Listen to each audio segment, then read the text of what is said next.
Assalamualaikum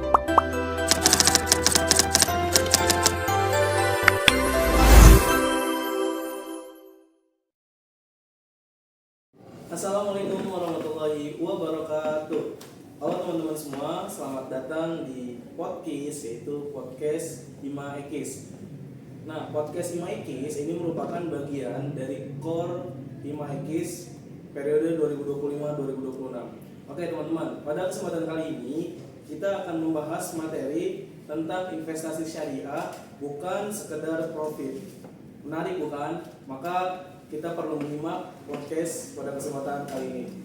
Nah, tidak lupa juga bahwasanya saya di sini tidak sendirian, teman-teman. Saya bersama pemateri yang bisa dibilang cukup handal lah ya dalam hal podcast ini, materi ini gitu ya. Cukup kompeten juga beliau.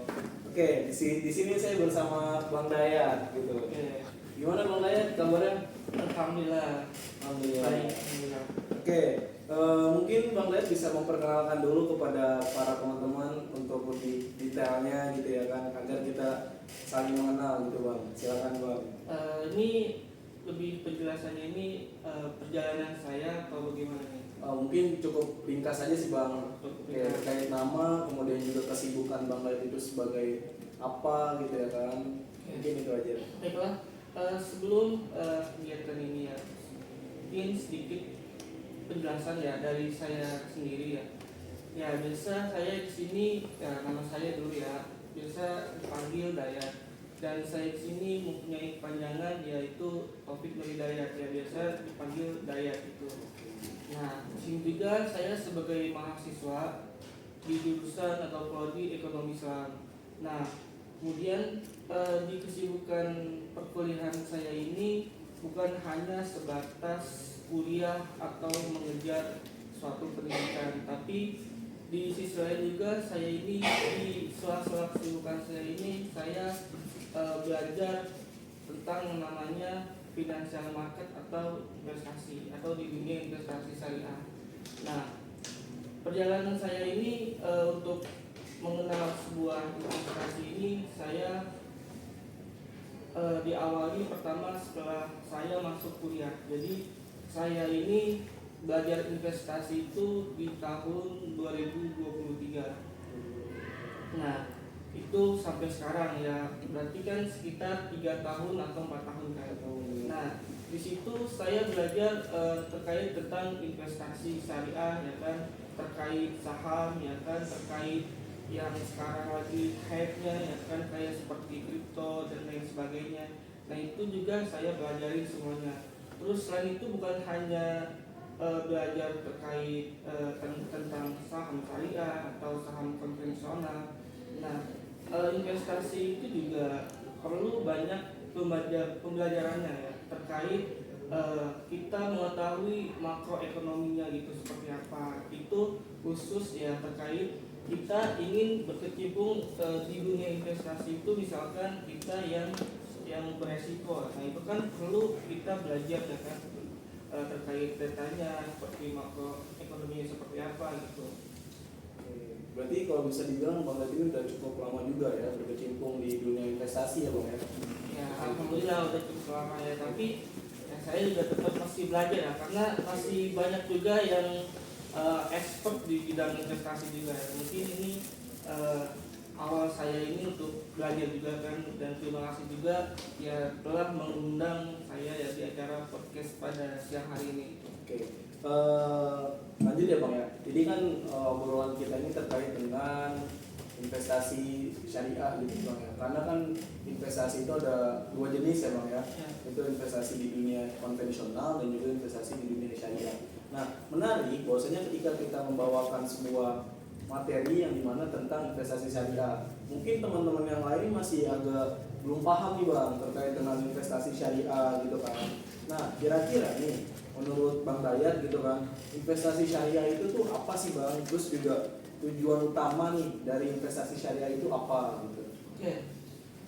Dari segi definisi ya, atau secara pengertian investasi syariah ya. Investasi syariah itu adalah sebuah modal atau pendapatan kita ya, atau juga disebut juga untuk harta kita, di mana kita investasikan atau kita danakan kita ini untuk untuk mendapat sebuah keuntungan. Nah, tapi kita ini investasi ini ya kita harus berdasarkan dengan prinsip-prinsip syariat. Itu. Nah, itu secara definisi atau dari investasi syariah tersendiri.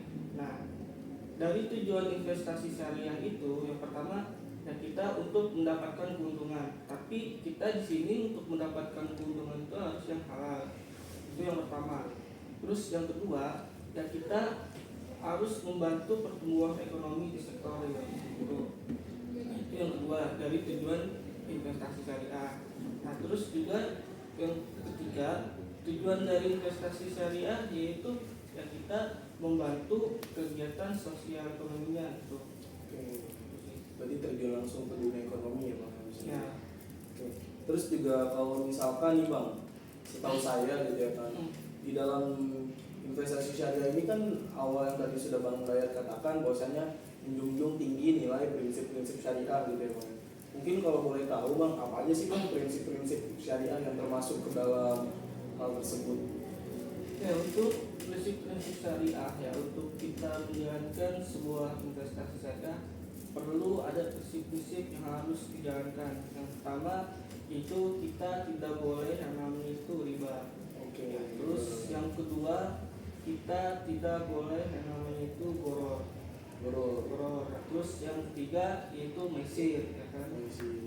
Nah, terus yang sebagainya itu kita mendapatkan ya keuntungan itu hanya sebagai bentuk ya spekulasi kita nih, misalkan kita ya ingin mendapatkan keuntungan kita asal nebak-nebak itu kan berarti kan maksudnya itu sebuah kayak mindset kan kemudian terus dari prinsip-prinsip dari yang disebutkan itu. Oke, berarti kan menjunjung tinggi nilai-nilai Islam ya bang. Oke, menarik sih bang kalau misalkan daripada teman-teman nih bang sekiranya mau terjun langsung ke dunia investasi syariah gitu.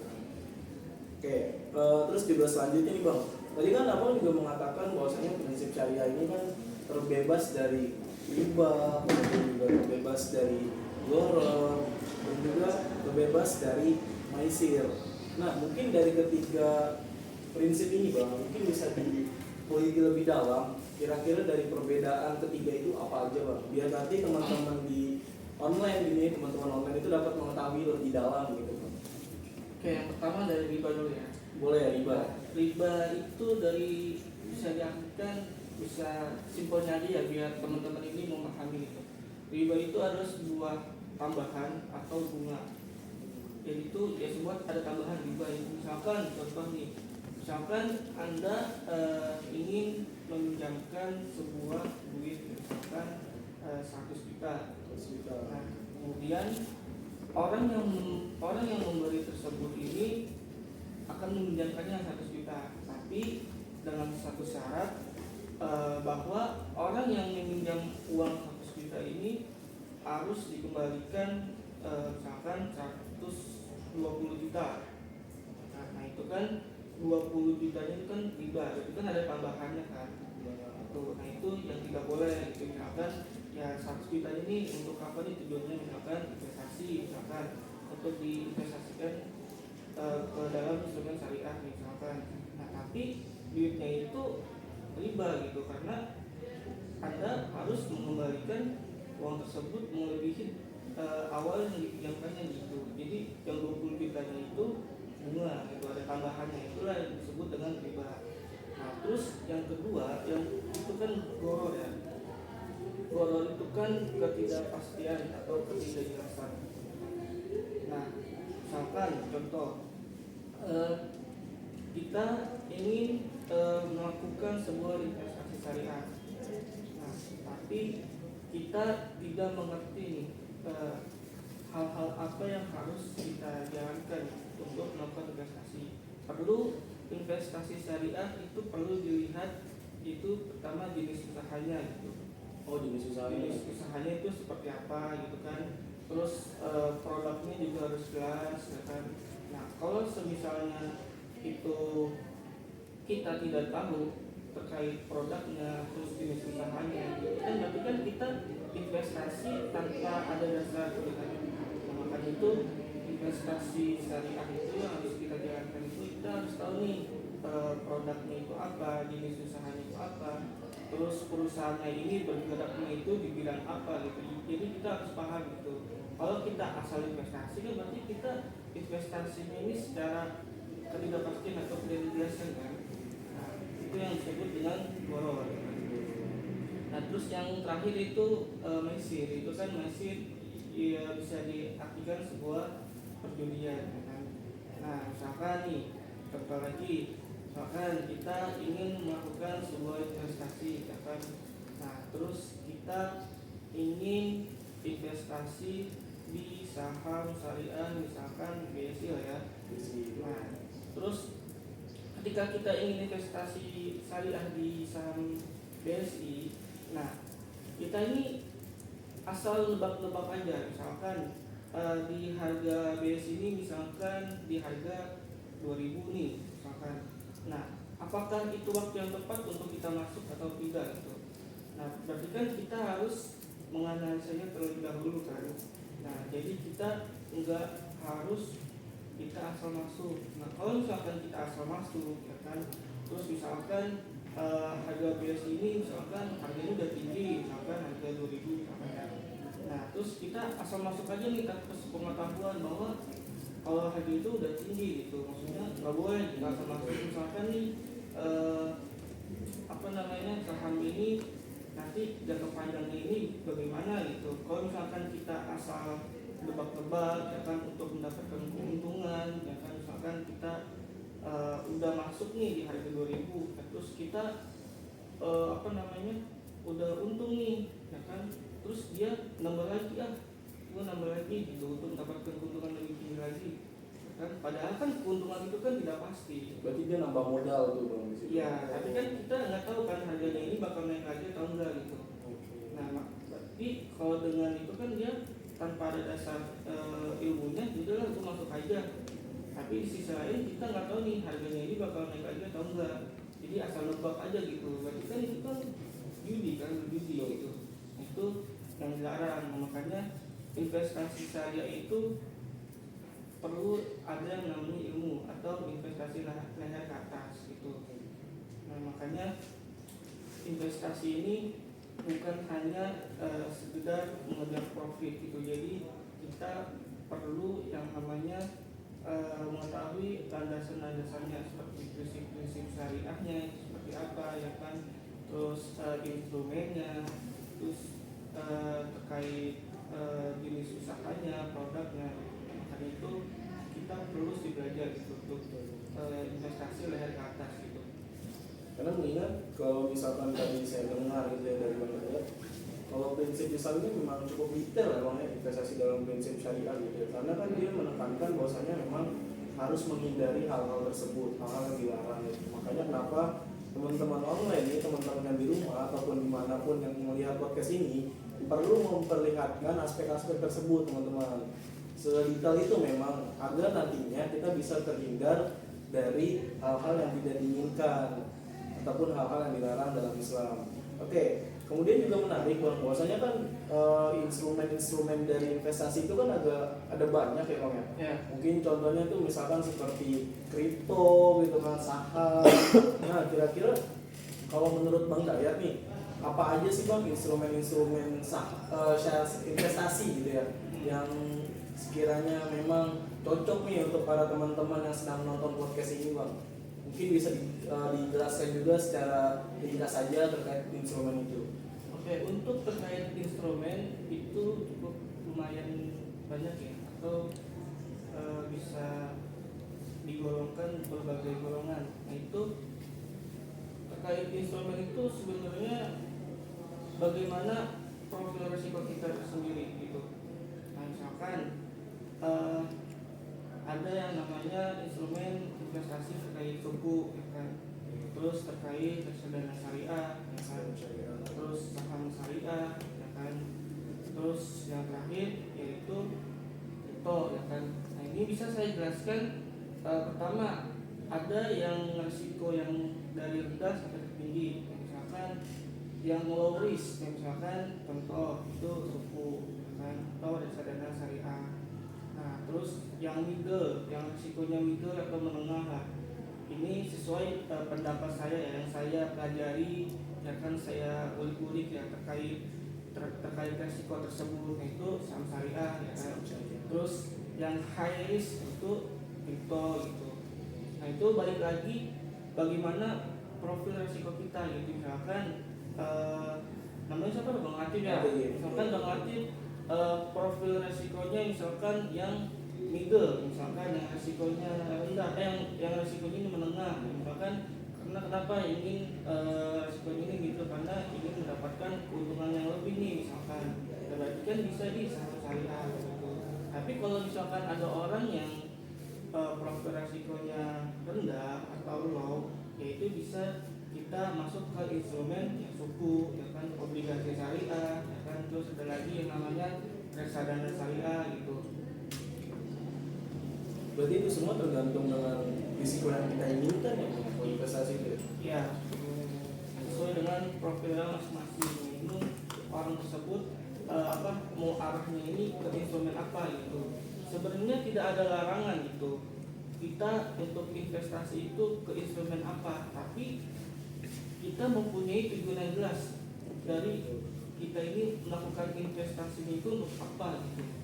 Jadi itu kita harus jelas awal kita investasi ini untuk apa dan bagaimana gitu. Oke, berarti teman-teman kalau misalkan mau mulai investasi, dasarnya dan juga tujuannya harus jelas berarti ya Bang Ya, untuk harus investasi. Karena nantinya mungkin kalau misalkan teman-teman nggak mempunyai tujuan yang jelas, teman-teman akan bingung ya Bang ya. Ya. Bingung gitu kan terkait nanti anggaran investasinya itu mau dikemanakan dan juga tujuannya itu apa. Oke, terus juga nih Bang, banyak banget kan ya. Mungkin gitu kan dari teman-teman nih kalau misalkan mau mulai investasi itu ada asumsi bahwasanya harus dengan modal yang besar. Itu kira-kira menurut Bang Dayat gimana tuh dengan pendapat tersebut? Apakah dibenarkan atau tidak Bang? Oke, ada yang bilang bahwa investasi syariah itu harus ada modal yang besar ya. Nah itu kalau ada asumsi perkataan yang kayak gitu, menurut saya itu salah. Oke, salah. Salahnya apa tuh Bang? Salahnya karena investasi itu nggak harus dari modal yang besar. Investasi itu bisa dengan modal yang kecil. Misalkan kita punya uang misalkan ya 100.000 ya. 1.000. Nah itu kita bisa diinvestasikan gitu. Nah ada dua ya ciri ya. Misalkan kita punya uang misalkan yang kecil 100.000. Ada dua. Yang pertama kita bisa investasi ke leher ke atas. Nah maksud investasi leher ke atas itu apa? Kita belajar ilmu.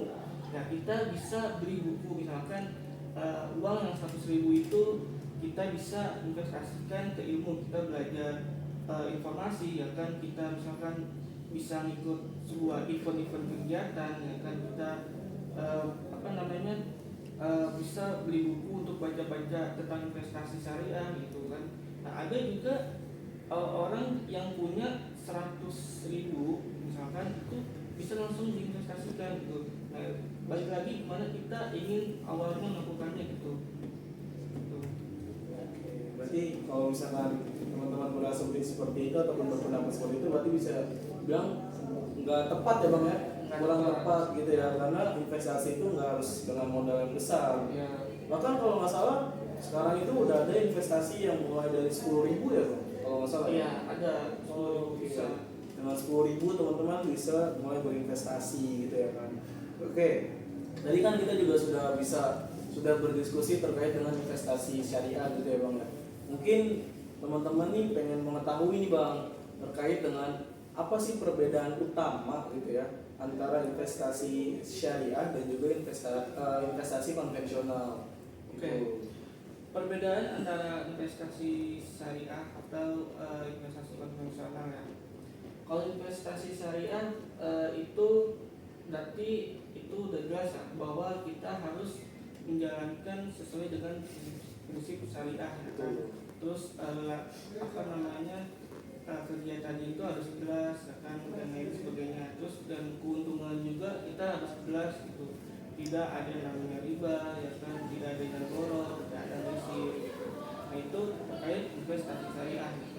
Nah untuk investasi secara konvensional itu ya kita hanya mendapatkan atau mengejarkan hanya ya keuntungannya aja gitu, dan di situ pasti ada bunganya gitu, ada tambahannya gitu. Nah itu yang sebenarnya tidak boleh gitu di dalam dunia investasi syariah gitu. Makanya dari teman-teman yang ingin belajar tentang investasi, nah perlu dipahami dari perbedaan dua tersebut gitu agar paham gitu. Oke, berarti itu ya teman-teman terkait dengan perbedaan utama gitu ya, mungkin suatu hal yang menjadi paling mencolok gitu lah perbedaan antara investasi syariah dan juga investasi konvensional. Oke, kemudian juga kalau misalkan kita lihat bahwasanya kan investasi ini memiliki dampak ya Bang ya, entah itu dampak untuk diri kita sendiri maupun dampak untuk perusahaan yang kita jadikan sebagai bahan investasi itu gitu. Nah mungkin kalau misalkan dari sisi investasi syariah gitu kan, apakah investasi syariah ini tuh memiliki dampak yang luas terhadap masyarakat dan juga ekonomi, khususnya ekonomi di Indonesia Bang? Tentu untuk investasi syariah ini mempunyai dampaknya. Yang pertama ya kita bisa membantu pertumbuhan ekonominya gitu, ya kan. Terus yang kedua ya kita bisa dengan investasi syariah ya kita bisa mempunyai sebuah keadilan dan transparansi itu dalam investasi syariah gitu. Itu dampaknya. Nah, terus yang ketiga ya kita bisa membantu kegiatan sosial, misalkan kita melakukan sebuah zakat investasi misalkan untuk kita zakatkan, terus kita bantu yang lain-lainnya sebagainya. Itu investasi syariah ini menurut saya ini punya dampak yang lebih dan positif juga gitu, karena banyak banget nih investasi syariah ini kan dampaknya juga lumayan luas terkait ya kita harus keadilannya ya kan, transparansinya, terus ya keuntungannya itu ya kita tidak boleh ada bunganya. Nah itu kan berarti kan dampak itu kan nanti positif ya kan, banyak juga ya kan, terus juga membantu sektor pertumbuhan ekonomi juga gitu terkait perusahaan tersebut dan lain sebagainya. Oke, berarti bisa dibilang sangat berdampak ya Bang investasi syariah ini ya, terutama untuk masyarakat gitu ya, karena kan tadi Bang Dayat mengatakan bahwasanya seperti zakat itu kan juga bisa menjadi suatu hal yang bisa didapatkan untuk para masyarakat yang mungkin ekonominya kurang gitu ya Bang. Ya. Oke, kemudian juga tadi menarik sih Bang terkait dengan keadilan dan transparansi. Kemudian juga kalau tidak salah gitu kan, saya juga mendengar bahwasanya ada juga konsep keberkahan di dalam investasi syariah. Nah, mungkin Bang Dayat bisa menjelaskan sedikit nih Bang terkait mengapa konsep keberkahan ini tuh diterapkan dalam hal investasi, khususnya investasi syariah. Itu ya tentang terkait keberkahan ya. Keberkahan itu. Nah sekarang gini, tentu kita dalam investasi syariah ini kan pasti bukan hanya sekedar mendapatkan keuntungan kan. Betul. Pasti kita harus mendapatkan sebuah keberkahan ya kan? Karena ya kita perlu kita ketahui bahwa ya kita ini kan menjalankan sebuah investasi syariah ya kan. Kalau misalkan kita tidak menjalankan sebuah investasi syariah yang berlandaskan dengan prinsip-prinsip syariah atau menyeleweng dari prinsip-prinsip tersebut, berarti kan kita ini mendapatkan sebuah keuntungan kan tidak berkah. Nah itulah makanya penting dalam sebuah investasi, apabila kita mendapatkan sebuah keuntungan yang dimana hasilnya itu mengandung sebuah prinsip yang mengandung riba, berarti kan apa yang kita dapatkan dari hasil tersebut kan berarti kita berkah kan, karena kan pasti kita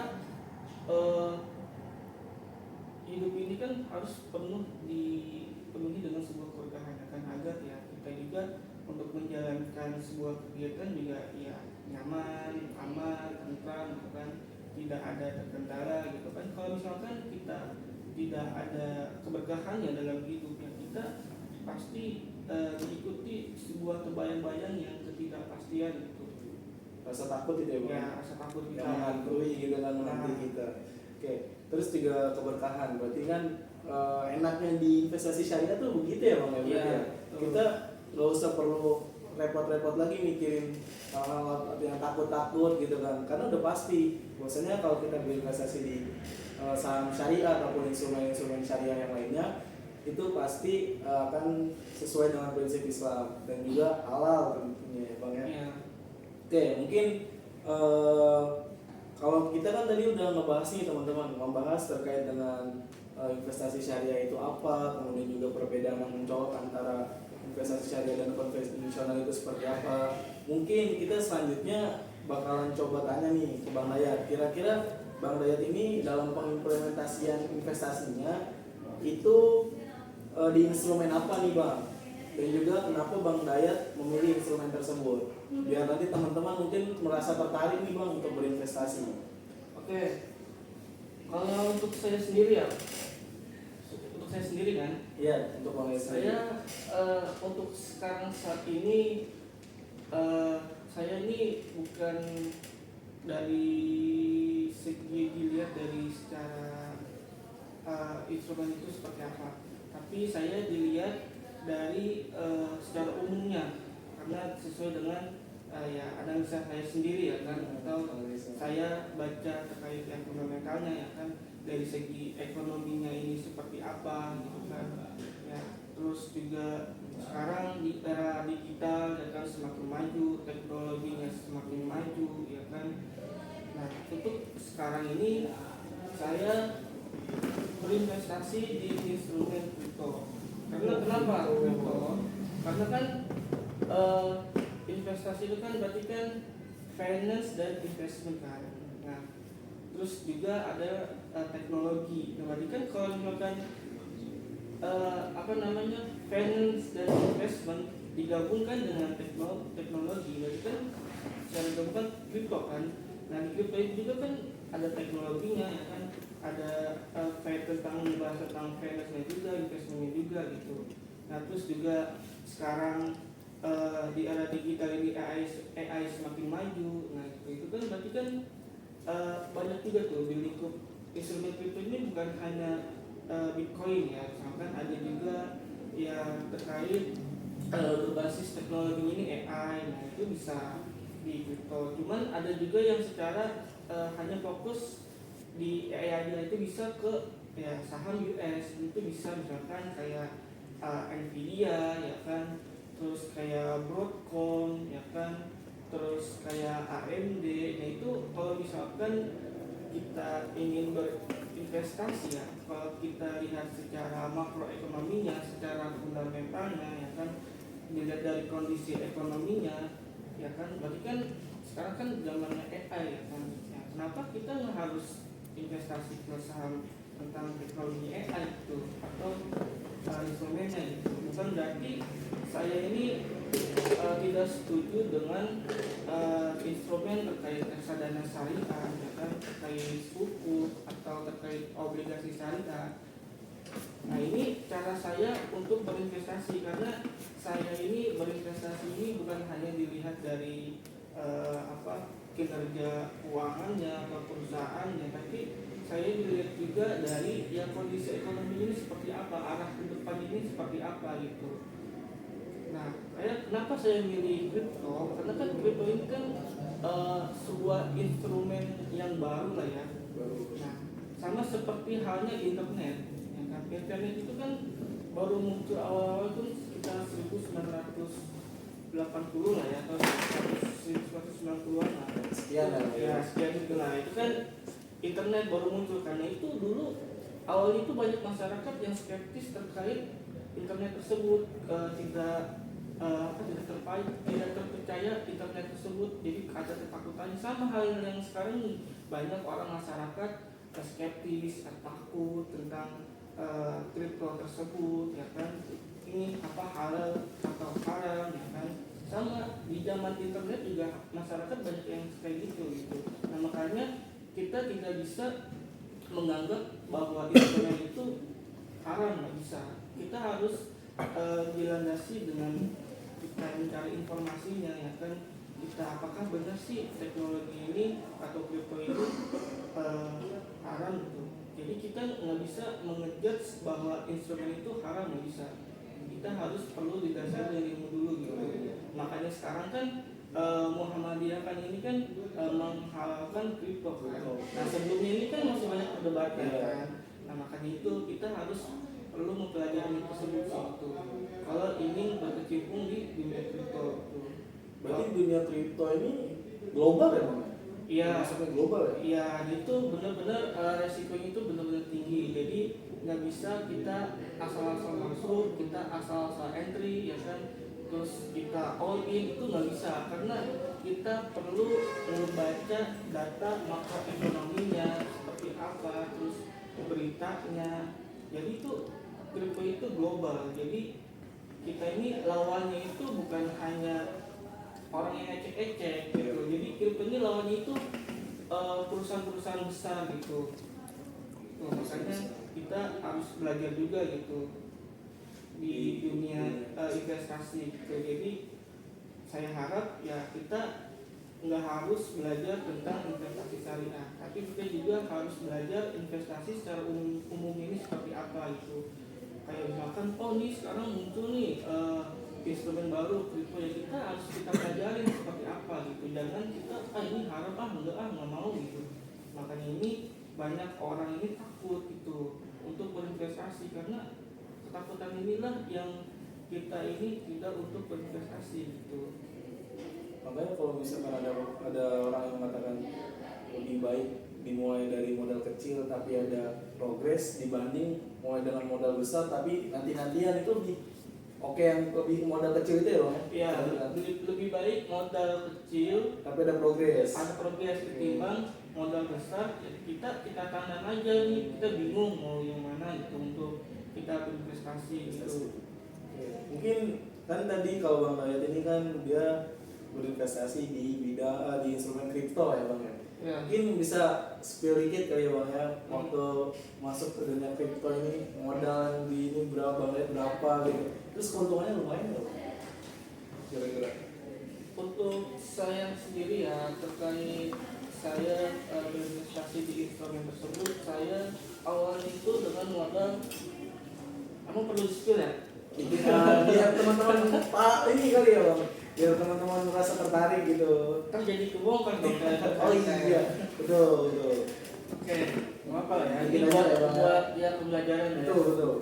Saya untuk awal-awal itu saya berinvestasi dengan modal 100.000. Itu saya 100.000 tanpa didasari ilmu, tanpa saya pelajari terlebih dahulu tentang kripto tersebut. Tapi saya ini berinvestasi bukan hanya sekedar investasi, tapi saya sambil berjalan mencari informasi tentang instrumen tersebut.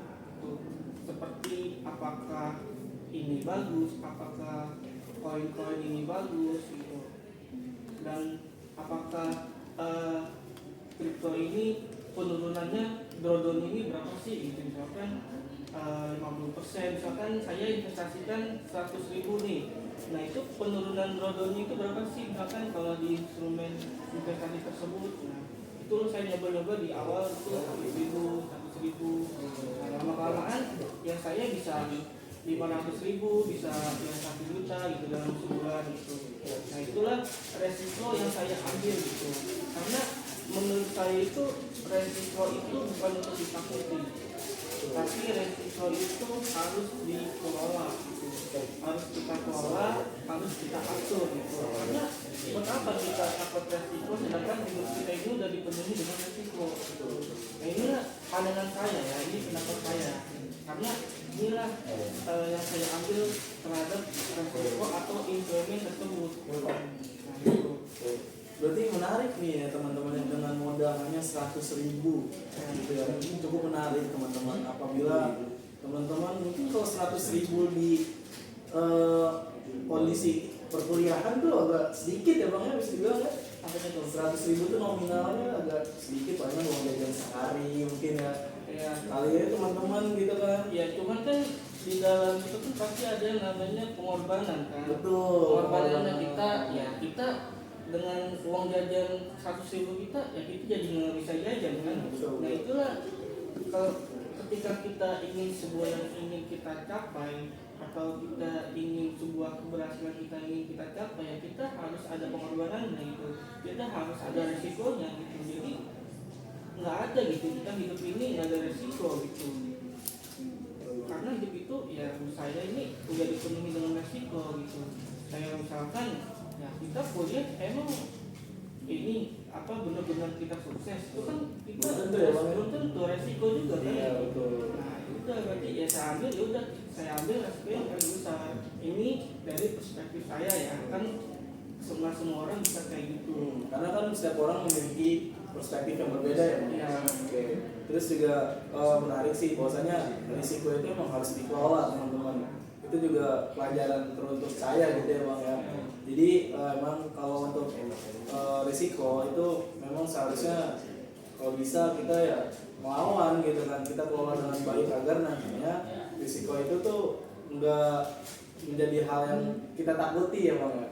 Gitu nggak dia. Tapi perlu dicatat ya, kita ini boleh mengambil resiko, bukan berarti misalkan contohnya nih di dalam dunia pendidikan atau perkuliahan, gue nggak mau belajar, gue pengen ngambil resiko paling besar nih, gue nggak mau belajar, gitu kan, gue nggak mau kuliah selama 1 semester, nah itu yang salah. Tuh. Nah ini jangan punya pola pikir seperti itu, ya karena resiko itu juga harus kita pilih juga. Jadi nggak semuanya ini kita resiko yang paling besar nggak bisa. Berarti risiko itu risiko dalam hal tanda kutip yang baik. Yang baik. Betul ya bang. Ya. Dan juga risiko ini bisa kita jadikan sebuah pengalaman nggak sih bang? Iya. Pengalaman, pembelajaran gitu kan. Karena kan memang ketika kita menghadapi risiko ini kan ya nggak ada di dalam suatu teori ya bang. Karena kan itu adanya di dunia yang kita langsung rasakan. Ya kan, kalau risiko itu. Jadi ibaratnya di lapangan lah, bukan di dalam teori. Oke. Mungkin yang terakhir nih bang, gitu kan, kita juga udah cukup lama gitu kan berdiskusi gitu kan podcast. Mungkin yang terakhir nih, sebelum kita mengakhiri sesi podcast ini, mungkin teman-teman juga agar lebih menambah rasa pengen lah dari teman-teman semua gitu kan terkait dengan investasi syariah ini.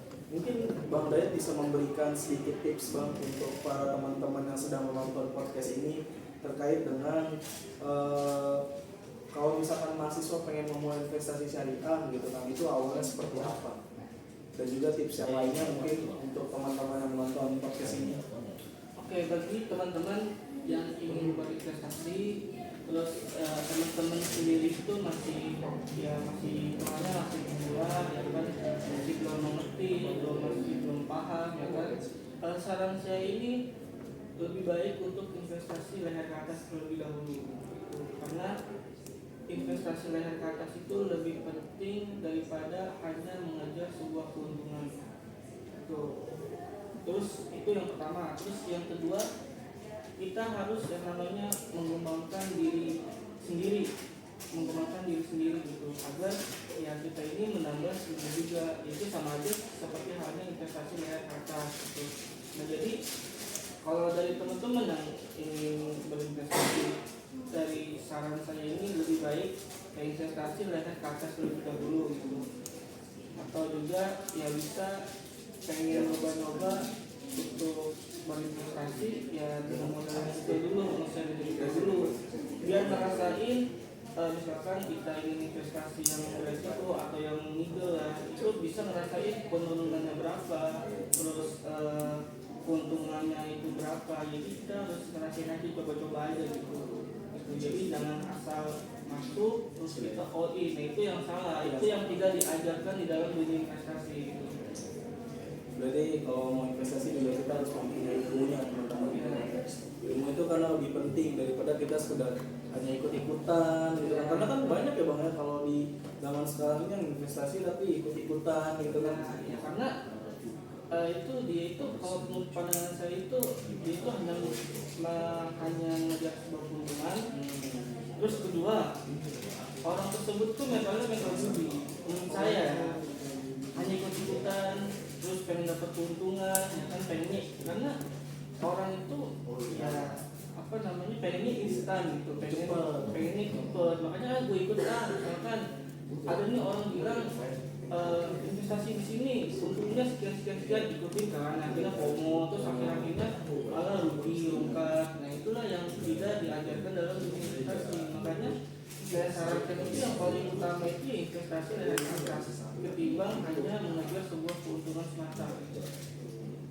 Oke, jadi itu teman-teman ya tips dari Bang Dayat selaku investasi gitu ya.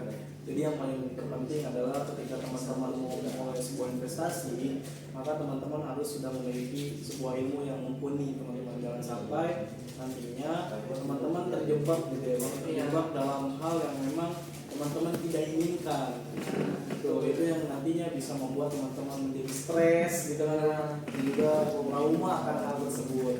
Oke, mungkin cukup sampai di sini ya Bang Dayat terkait dengan obrolan kita pada siang hari ini, karena mungkin nanti akan ada pertemuan-pertemuan lainnya gitu ya.